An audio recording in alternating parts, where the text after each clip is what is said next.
Dmitry Ivanovich Mendeleev was born on 8 February, 1834 in the Russian province of Siberia.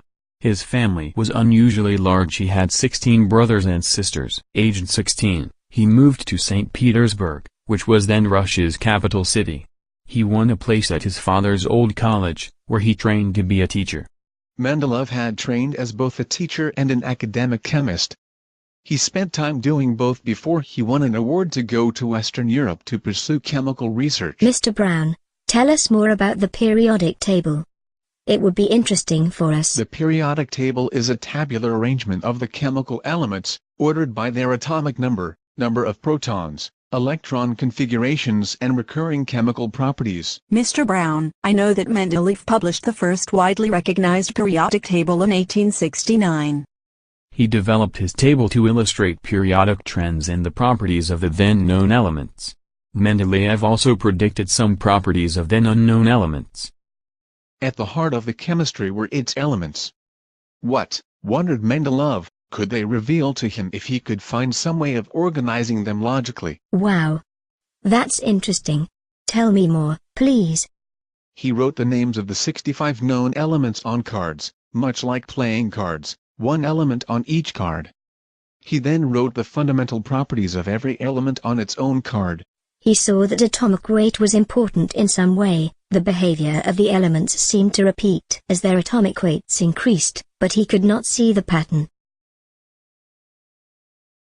Convinced that he was close to discovering something significant, Mendeleev moved the cards about for hour after hour until finally he fell asleep at his desk. When he awoke, he found that his subconscious mind had done his work for him.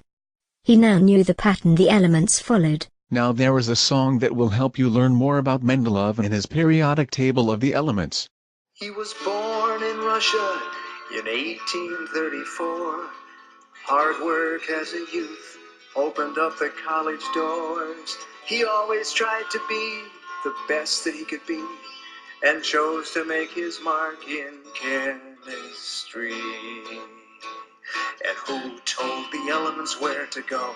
Mendeleev, who put them in columns and in rows. Mendeleev, who was ready, who was able to make a periodic table. Who was that chemist? Mendeleev. He wondered if nature really had a master plan, if the elements had a pattern that one could understand. So he bought a bunch of cards, and on each one wrote the name of an element and its weight, and then he played the game. He put them all in order by their atomic weights. He used their chemical properties to differentiate. Groups began to form, and despite some question marks, he managed to produce a simple periodic chart. Who told the elements where to go?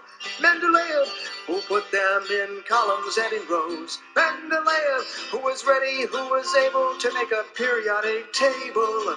Who was that chemist? Mendeleev. At first in 1869 the chart was not a hit, but that young Russian chemist was not the kind to quit. He revised atomic weights and staked his whole career, predicting that several new elements would appear. A few years passed and sure enough they came. Gallium, scandium, germanium were their names. Chemists everywhere were impressed with what they saw. There really must be something to this periodic law. And who told the elements where to go? Mendeleev, who put them in columns and in rows. Mendeleev,